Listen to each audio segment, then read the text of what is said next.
হরি বল।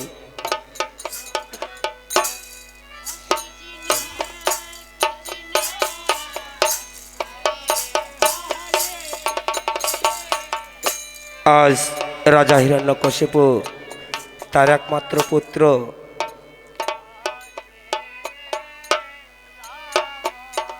হৃদয়ের টুকরো তার ছোট্ট প্রহ্লাদকে আজ তার সঙ্গে এনেছে। সে প্রজাদের মাঝে বলছে, আমার সেই ছোট্ট প্রহ্লাদ তিল তিল করে বড় হচ্ছে, আপনারা সবাই আশীর্বাদ করবেন, আমার পুত্র যেন ঠিক আমার মতোই হয়,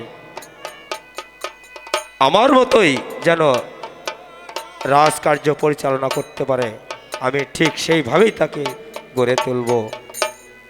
এই বলে প্রহ্লাদকে সবার মাঝে রেখে খেলা করার জন্য রেখে রাজা হিরণ্যকশিপু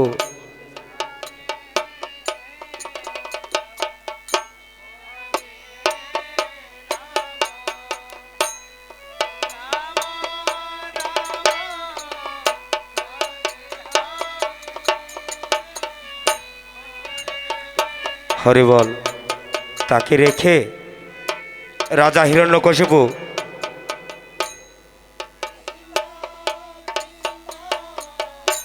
বাবা প্রহ্লাদ শোনো, তুমি এখানে একটু খেলা করো, আমি আসছি।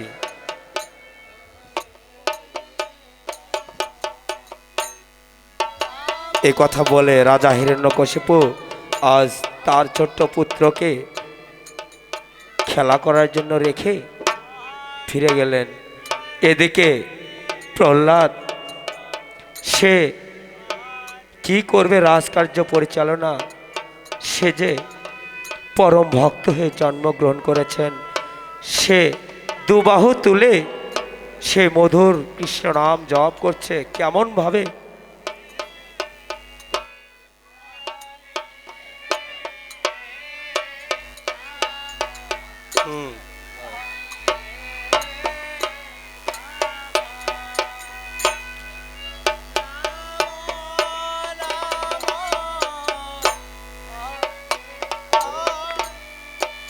হরি বল, সে মধুমাখা কৃষ্ণ নাম জপ করছে অবিরাম, আর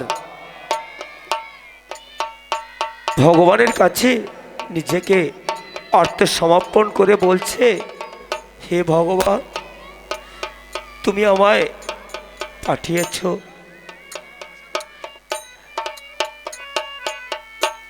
তুমি আমার আশীর্বাদ করো ঠাকুর। আমি যেন সব সময় আমার এই বদন দিয়ে অবিরাম কৃষ্ণ নাম জপ করতে পারি ঠাকুর। এই বলে নাম গাইছে কেমন ভাবে।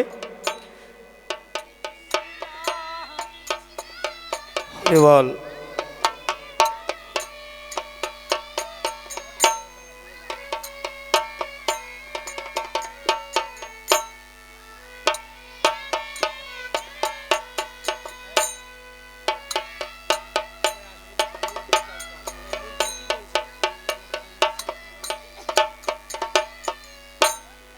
এদিকে রাজা হিরণ্যকশিপু একটু একটু করে এসে দেখছে তার পুত্র, তার শত্রু কৃষ্ণ নাম জপ করছে। তাই দেখে সে মন্ত্রীকে আদেশ করে ডাকছেন, কোথায় কোথায় মন্ত্রীবর? বলুন মহারাজ। মন্ত্রীবর, দেখেছ আমার ছোট্ট পুত্রের কাজ? তুমি কি জানো না মন্ত্রী, আমি যে কৃষ্ণের নাম সহ্য করতে পারি না, যে আমার পরম শত্রু, সে নাকি আমার পুত্র হয়ে সেই কৃষ্ণ নাম জপ করছে। মন্ত্রীবর, তুমি বলতে পারো আমি কি করতে পারি? মহারাজ, আপনি কিছু বলবেন না মহারাজ, আমি বুঝাবো, আমি বলছি। এই বলে বাবা প্রহ্লাদ, তুমি এসব কি বলছো? তুমি এসব কি গাইছো? কখনো গাইবে না, কেউ গায় না, কেউ এই কৃষ্ণের নাম মুখে মুখে উচ্চারণ করে না, আর তুমি করছো। এভাবে বোঝাচ্ছে এবং বলছে, প্রহ্লাদ শোনো, তুমি জানো না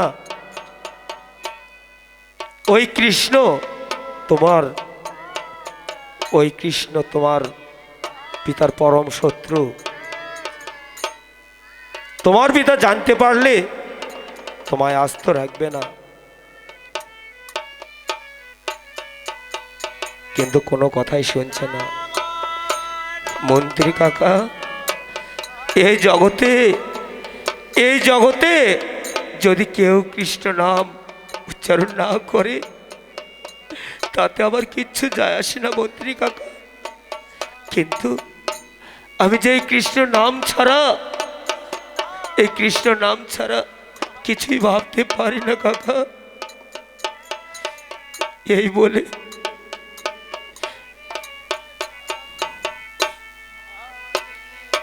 এই বলতেই রাজা হিরণ্যকশিপু তার পুত্রকে কোলে করে বলছে, প্রহ্লাদ এসো, শোনো, আমি তোমায় যা বলি তাই শুনবে। শুনবো পিতা, শুনবো, সব শুনবো। বলুন।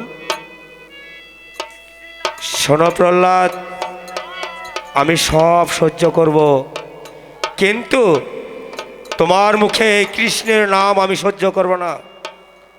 তুমি জানো না আমি এই কৃষ্ণ নাম উচ্চারণ করার জন্য আমি কি করতে পারি? তাই বলছি চুপ করো। কিন্তু প্রহ্লাদ বলছে, পিতা আমি যে ওই কৃষ্ণ নাম ছাড়া কিছুই ভাবতে পারি না। পিতা গো, পিতা, পিতার কাছে গিয়ে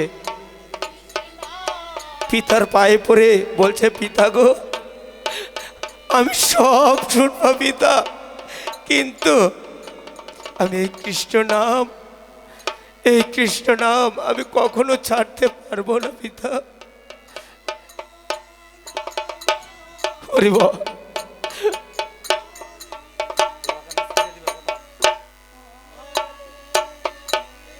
হরি বল। আজ প্রহ্লাদ পিতার কাছে কাঁদছে, পিতা গো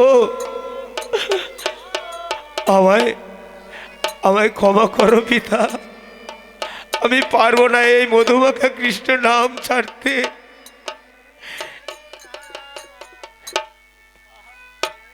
সে কিছুই বুঝছে না, সে একইভাবে কৃষ্ণ নাম জপ করছে আর কাঁদছে।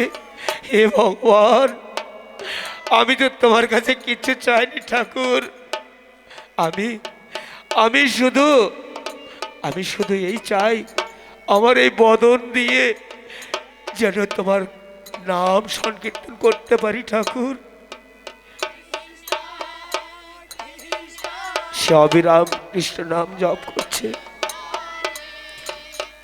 কিন্তু রাজা হিরণ্যকশিপু অনেক কিছু দিচ্ছে, সে কিছুই নেবে না।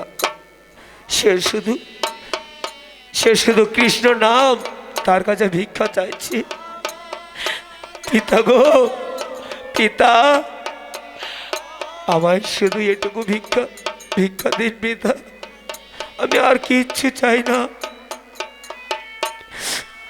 ভিক্ষা দেব,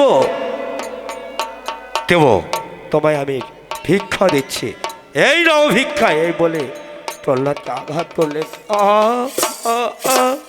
পিতা, পিতা গো, পিতা আমায় আঘাত করলে পিতা। হে ভগবান, আমি আমি তোমার নাম কীর্তন করি বলে, তোমার নাম সংকীর্তন করি বলে আজ আমার পিতা আমায় মেরেছে। এই বলে সে দুবাহু তুলে আবার কৃষ্ণ নাম গাইছে। এদিকে রাজা হিরণ্যকশিপু তার মন্ত্রীকে বলছে, মন্ত্রীবর, আমার কাছে এসো মন্ত্রীবর। আমি আমার পুত্রকে আমার গৃহে রাখবো না।